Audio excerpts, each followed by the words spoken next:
Hebatnya doa tuh di situ. Dan itu yang punya cuma NU.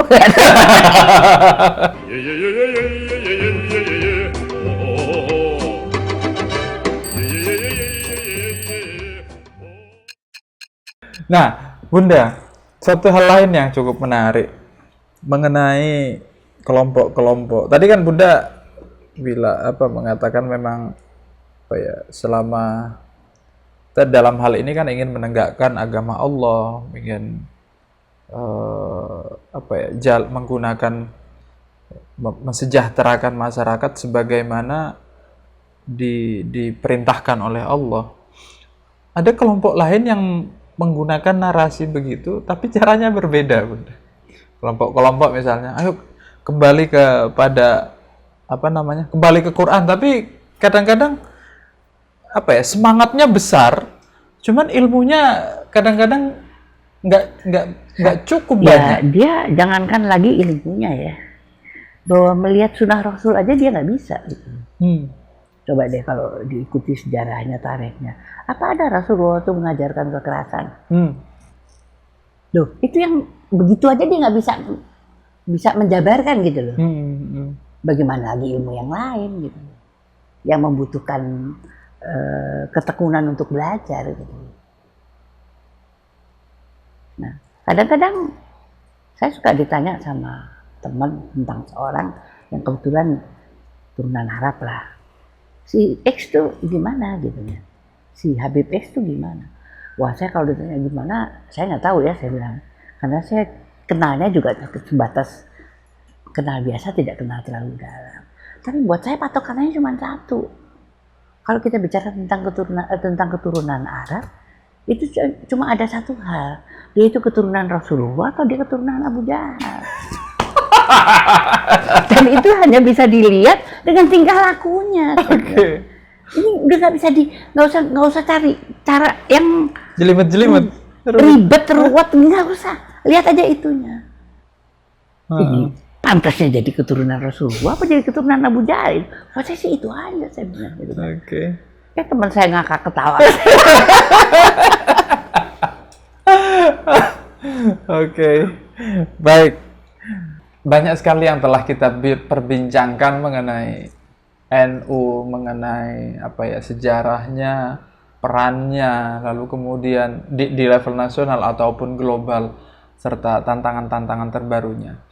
Nah, ada hal yang ingin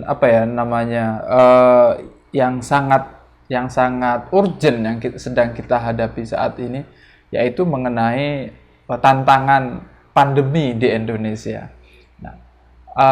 Kita ingin nanya ini, bagaimana Bunda melihat tantangan pandemi ini di masyarakat kita, dan bagaimana negara merespon itu serta masyarakat kita bertindak terhadap situasi pandemi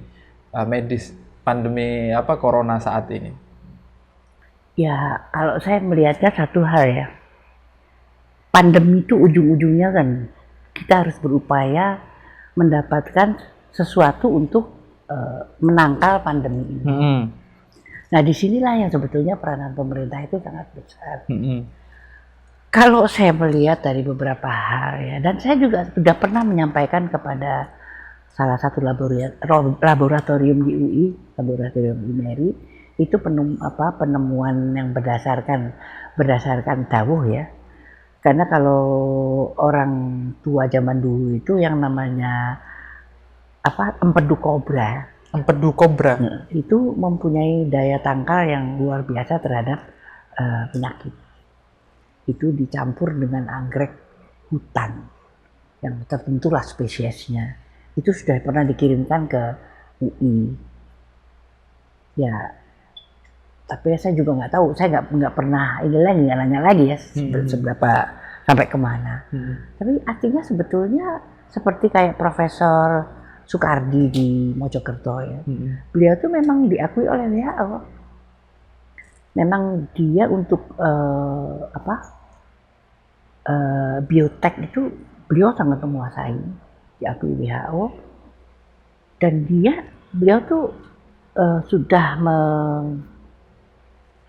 menghasilkan, memproduk beberapa herbal yang dikatakan memang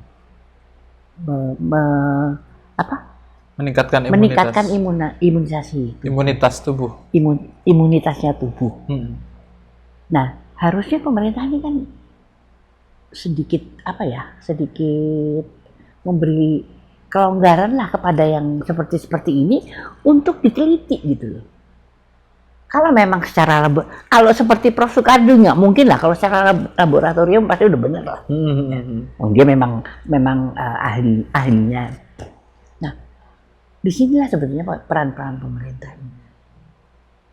Ada banyak kayak Bio Farma dan lain-lain ya, yang BUMN yang bergerak di bidang itu sama sekali nggak ya, artinya kalau menurut saya kurang mikiri gini-gini, bagaimana nanggulanginya itu kurang gitu. Untuk mencari solusi alternatif solusinya itu Bunda. Ya, memang semuanya sih butuh penelitian laboratorium ya, tapi kan bisa kalau pemerintah mau menangkap peluang itu bisa dilakukan. Bisa dilakukan, sangat bisa gitu. Itu saya melihat satu hal. Karena kalau kita cuma seperti sekarang pakai protokol kesehatan, lah virusnya kan tetap ada.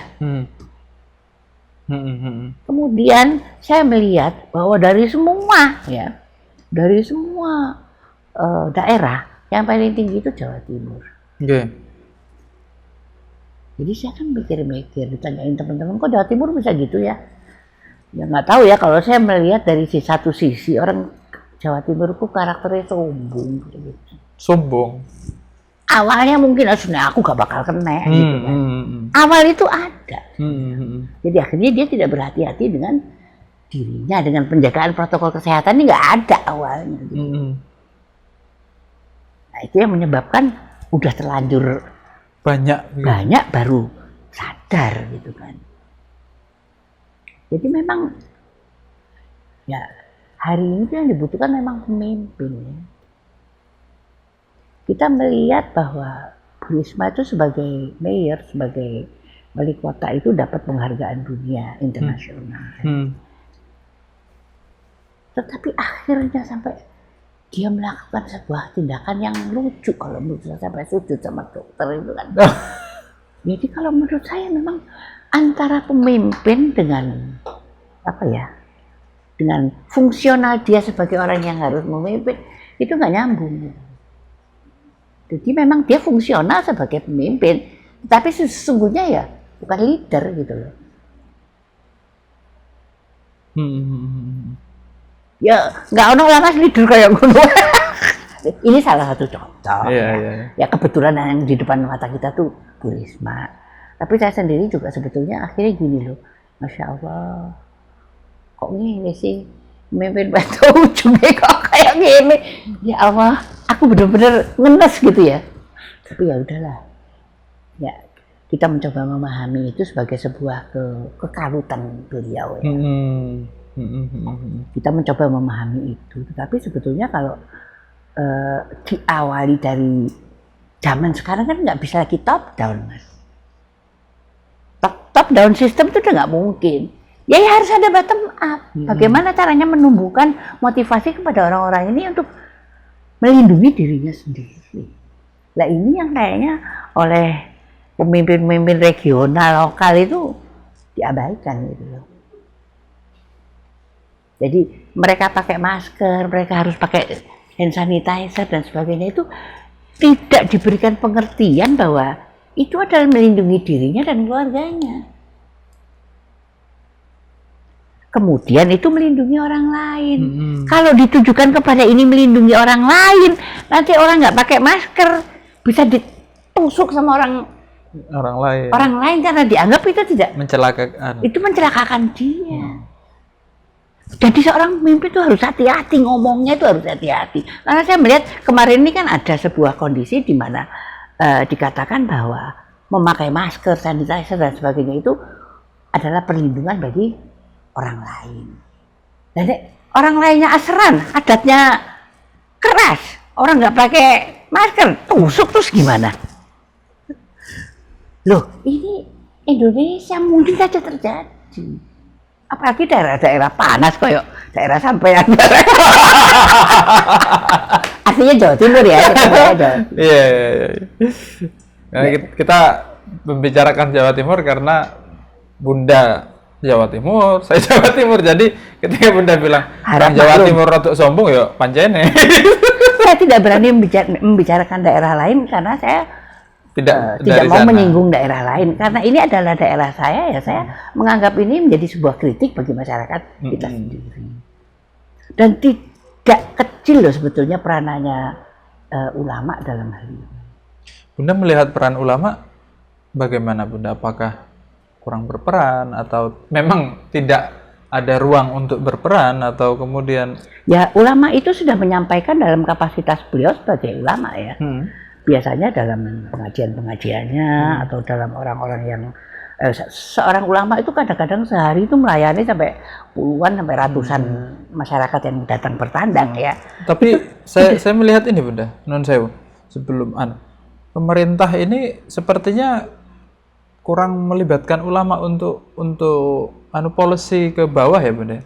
Beberapa waktu lalu saya melihat banyak orang masih, terutama di Jawa Timur, itu masih percaya bahwa pandemi itu konspirasi.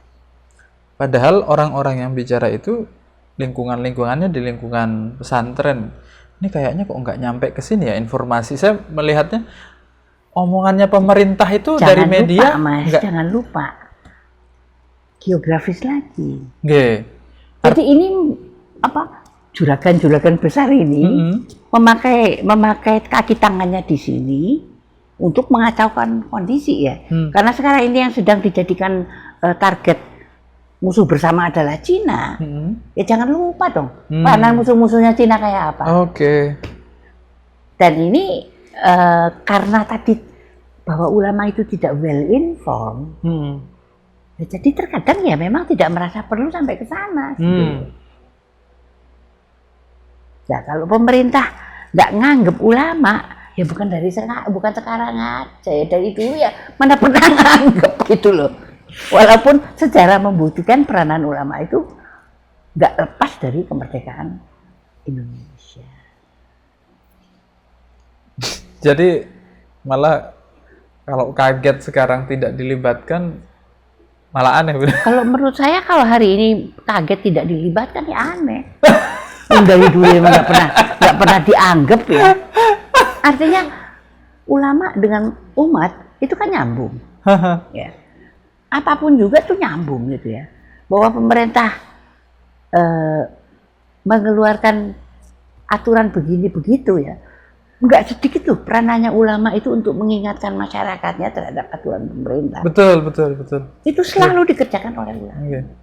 Saya kalau yang saya dengar ceritanya, pernah saya baca itu keberhasilan peran ulama membantu pemerintah itu di KB ya, Bunda ya dulu gitu. Ketika KB itu disosialisasikan ke masyarakat mental, tapi begitu melewati ulama terus begitu berhasil. Melewati ulama terus langsung masyarakat menerima.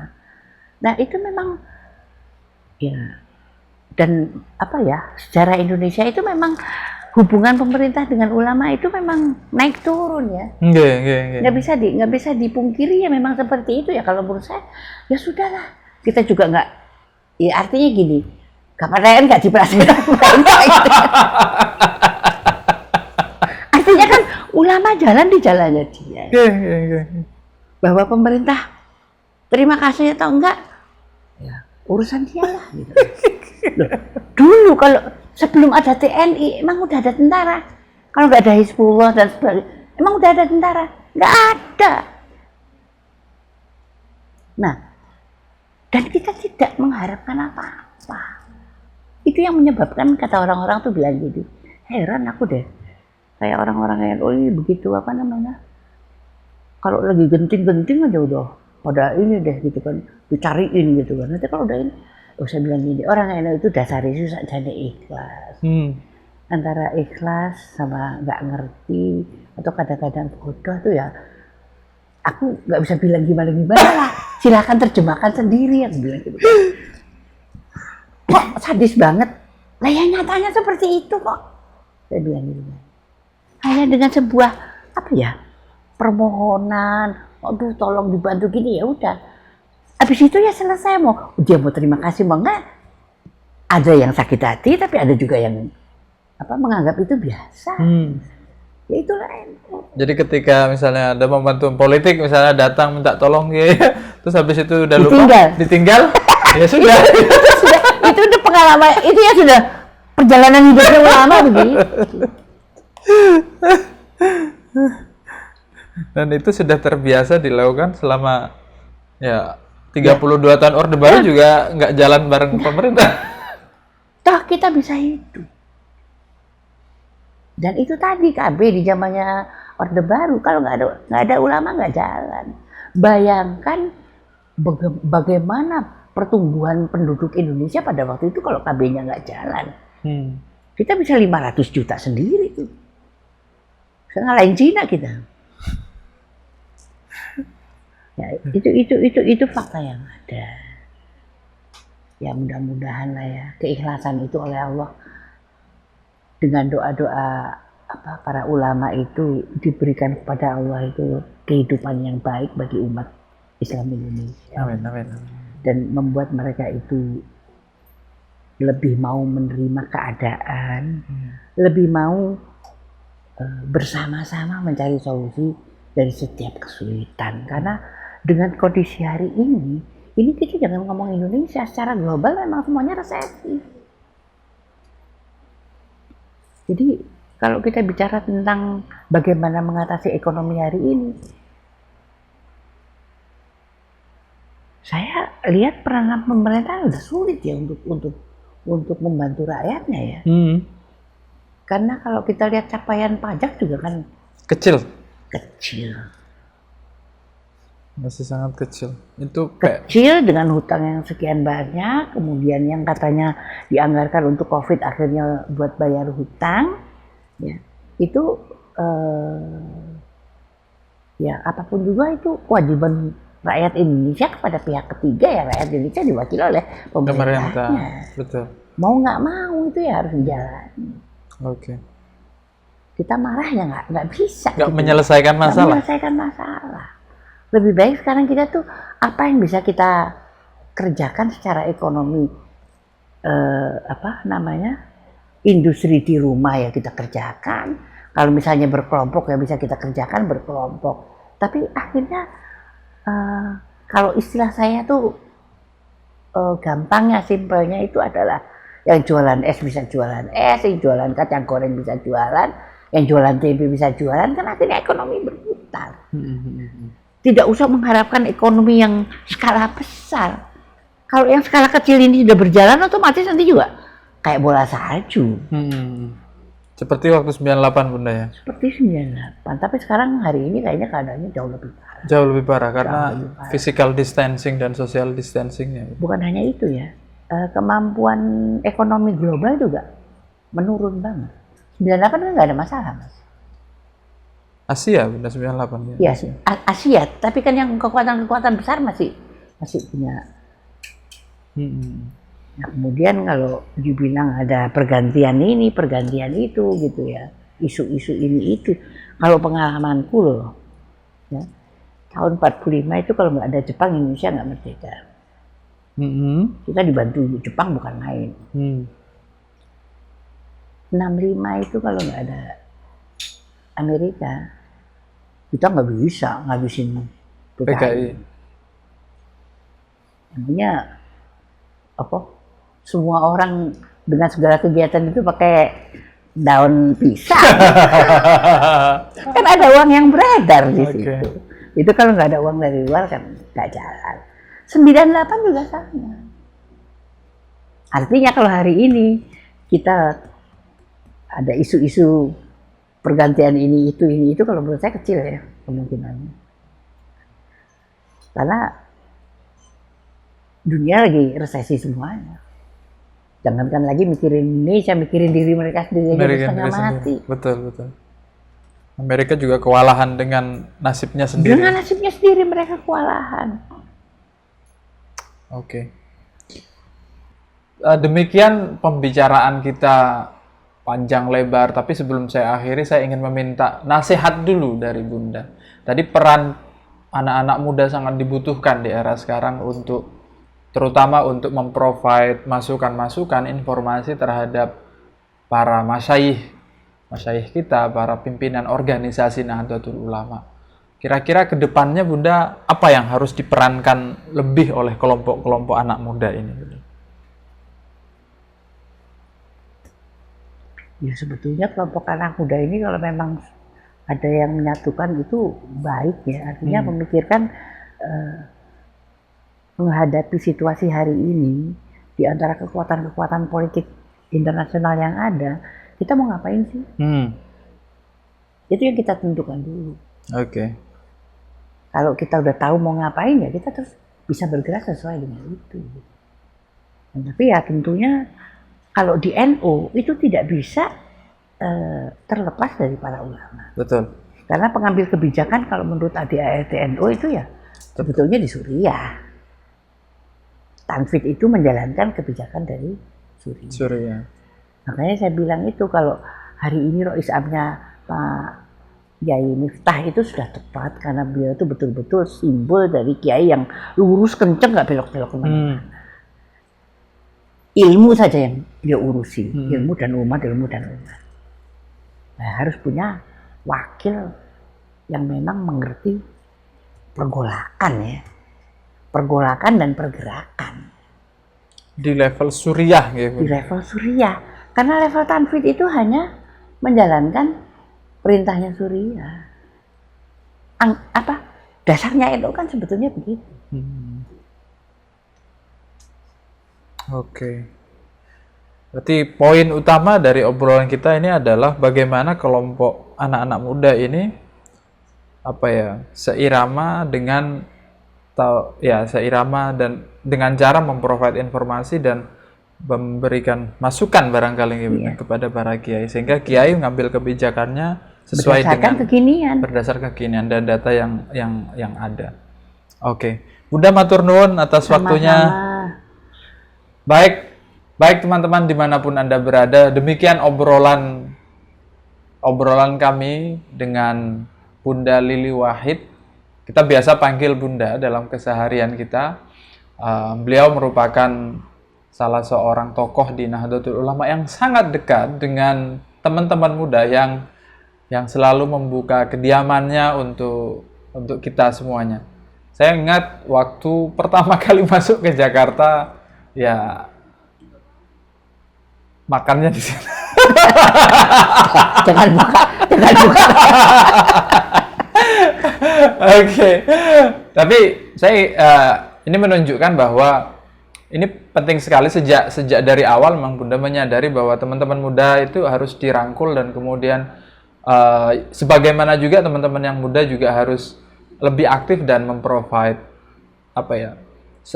masukan-masukan yang kekinian kepada para masyayikh kita sehingga para masyayikh ini dengan leluasa memiliki banyak pertimbangan yang kekinian terutama sehingga dapat memutuskan sesuatu secara lebih